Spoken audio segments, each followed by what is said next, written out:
দেখেন এই ঈশ্বরদী লিচু বনপাড়া হয়ে সিরাজগঞ্জ হয়ে তারপরে ঢাকাতে আসে। এই আসার সময় কিন্তু অনেক সময় লাগে। এই অনেক সময় লাগার কারণে কিন্তু লিচু অনেক নষ্ট হয়ে যায়। তা আমরা যদি সরকার প্রধান, আমার নেতা, বিএনপি চেয়ারম্যান এবং মাননীয় প্রধানমন্ত্রীর প্রতি দৃষ্টি আকর্ষণ করব, উনি যদি আমাদের এই কাজিরহাট আরিচা এই ব্রিজটা যদি করে দেয়, তাহলে এই লিচুটা 3 ঘন্টার মধ্যে ঢাকাতে চলে আসবে, ঢাকা থেকে চিটাগাং চলে যাবে। এবং এই অল্প সময় আসার কারণে, যোগাযোগ ব্যবস্থা উন্নত হওয়ার কারণে এই লিচুটা নষ্ট কম হবে।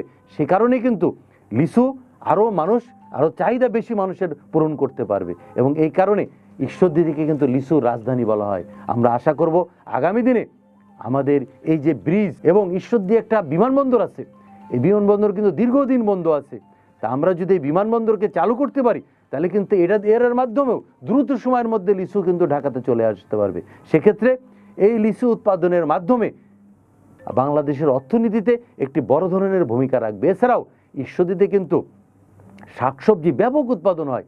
যেমন ধরেন এই ঢেঁড়স, তারপরে পুঁই শাক, এই পালং শাক, এই পটল, তারপরে আমরা এই যে বিভিন্ন ধরনের যে সবজি, লাউ, কুমড়া, সব বিভিন্ন ধরনের যে গাজর, এই ধরনের শসা, এগুলো যে আমরা ঢাকাতে পাই, এর কিন্তু অনেকাংশই ঈশ্বরদী থেকে আসে।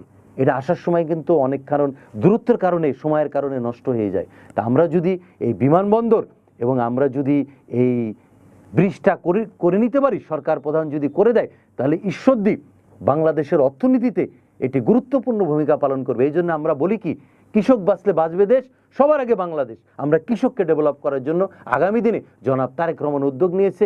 এই উদ্যোগের মাধ্যমে ইনশাল্লাহ এই আগামী 14 তারিখে কৃষক কার্ড বিতরণ করবে। এর মাধ্যমে বাংলাদেশ কৃষি ডেভেলপ হবে। আমি সর্বশেষে একটি কথা বলতে চাই, অবৈধভাবে তেলের চোরাই মজুদ বন্ধ করো, বাংলাদেশকে রক্ষা করো। জনাব তারেক রহমানের নেতৃত্বে আমরা সবাই ঐক্যবদ্ধ থাকি। আগামী দিনের বাংলাদেশ হবে কৃষি নির্ভর, স্বনির্ভর বাংলাদেশ।